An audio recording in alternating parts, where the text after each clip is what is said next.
dalam Daily Wisdom yang saya beri judul Pemenang Iman. Saudara, pertama-tama saya ucapkan selamat merayakan Tahun Baru Imlek bagi saudara-saudara yang merayakannya. Hari ini merupakan hari kemenangan buat saudara-saudara yang merayakan Imlek. Firman Tuhan saya baca dari Roma 8 ayat 37 sampai 39. Saudara, kalau kita berbicara tentang iman, dengan apakah kita umpamakan iman itu? Iman itu bisa diumpamakan dengan buah kelapa. Makin tua, makin banyak santannya. Tidak akan lepas dari pohon bila tidak dipetik. Iman juga diumpamakan dengan pelari, mulai dari start sampai finish, dan tidak boleh berhenti di tengah jalan. Kemudian iman juga diumpamakan dengan pendaki gunung. Ada 3 macam pendaki. Yang pertama adalah setelah sampai kira-kira di tengah dan sudah bisa melihat pemandangan, orang itu mengatakan ya sudah sampai di sini saja. Kan kita sudah melihat pemandangan. Tetapi ada juga orang yang kedua yang walaupun setelah melihat pemandangan kemudian mengatakan, untuk apa naik lagi? Mari kita balik saja. Saya akan turun karena saya sudah sampai di tengah dan saya puas dengan pemandangan yang ada. Tetapi orang yang ketiga justru dia terus naik sampai akhirnya ke puncak. Nah, saudara, bagaimana dengan perjalanan iman Anda? Perjalanan iman Anda berhenti di tengah walaupun semula Anda termasuk orang Kristen yang selalu berkobar-kobar, semangat. Tapi setelah banyak pergumulan, iman saudara bukan makin naik, tapi makin turun. Mempertanyakan, apakah benar Tuhan itu menolong saya? Saudara-saudara, bagaimana menghadapi hidup dengan iman? Ada orang mengatakan, ya hidup itu biarlah mengalir saja. Kenapa harus dihadapi dengan iman? Orang yang berani menghadapi tantangan hidup adalah orang yang selalu berpikir bahwa saya tidak mungkin melakukannya sendiri kecuali saya melakukannya dengan iman. Nah, saudara, untuk itu saya akan membaca Roma pasal 8 37 sampai 39. Dikatakan demikian, tetapi dalam semuanya itu kita lebih daripada orang-orang yang menang oleh Dia yang telah mengasihi kita. Sebab aku yakin bahwa baik maut maupun hidup, baik malaikat-malaikat maupun pemerintah-pemerintah, baik yang ada sekarang maupun yang akan datang, atau kuasa-kuasa, baik yang di atas maupun yang di bawah, ataupun sesuatu makhluk lain, tidak akan dapat memisahkan kita dari kasih Allah yang ada di dalam Kristus Yesus Tuhan kita. Nah, ada 3 catatan untuk menjadi pemenang iman. Yang pertama adalah kita harus lebih daripada orang-orang yang menang. Apa artinya? Kita lebih daripada orang-orang yang menang. Jadi setelah kita mengalami pergumulan demi pergumulan, jangan kita berhenti. Pakailah pergumulan-pergumulan yang sudah kita lalui itu sebagai satu pelajaran. Supaya dengan demikian, ketika kita menghadapi lagi yang lebih berat, kita akan berhasil dan kita akan keluar sebagai pemenang.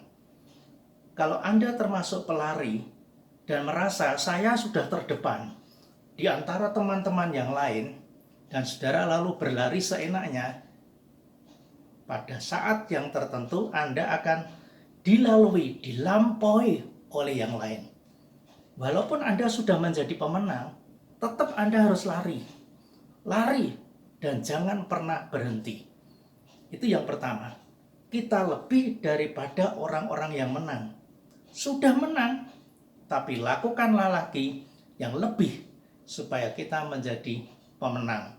Artinya kita tidak boleh berhenti belajar dari pengalaman-pengalaman hidup kita bersama dengan Tuhan. Ada banyak, bahkan setiap hari itu selalu ada lagi yang kita buat sebagai catatan harian kita. Sebab saya selalu mengatakan bahwa hidup ini bagaikan buku di mana ada cover depannya dan cover belakangnya. Cover depannya tanggal kelahiran dan cover belakangnya adalah tanggal kematian. Tiap hari kita mengisi buku harian itu. Dan saudara tahu, buku harian yang ada di depan kita itu masih kosong semua. Itulah yang kita tulisi. Dan kita harus menjadi pemenang untuk bisa mengisi buku harian kita yang kosong itu dengan hal-hal yang luar biasa. Yang kedua, saudara, Paulus mengatakan, sebab aku yakin bahwa maut, baik maut, hidup, malaikat-malaikat ataupun pemerintah, baik yang sekarang maupun yang akan datang, atau kuasa lain yang di bawah, di atas, makhluk lain, tidak dapat memisahkan kita dari kasih Allah yang ada dalam Kristus Yesus. Kalau kita itu dipisahkan dari kasih Kristus, kita tidak bisa apa-apa. Sebab yang memampukan kita itu adalah kasih Allah. Kita bisa mengatasi masalah demi masalah, pergumulan demi pergumulan, itu karena kasih Kristus. Kasih Kristus. Seandainya tidak ada kasih Kristus, kemana kita akan pergi untuk berteriak, meminta tolong? Tetapi karena kasih Kristus, kita ibarat seorang anak yang setiap kali dia mengalami ketakutan, mengalami masalah, dia akan lari kepada orang tuanya. Dan di dekapan orang tuanya itulah si anak itu akan tenang. Jangan sampai kita berlari dan memisahkan diri dari orang yang selalu memotivasi kita, yaitu Tuhan Yesus Kristus. Larilah bersama dengan Tuhan. Sebab kalau saudara memisahkan diri dari Tuhan, saudara tidak akan kuat menghadapi semua tantangan yang kita hadapi.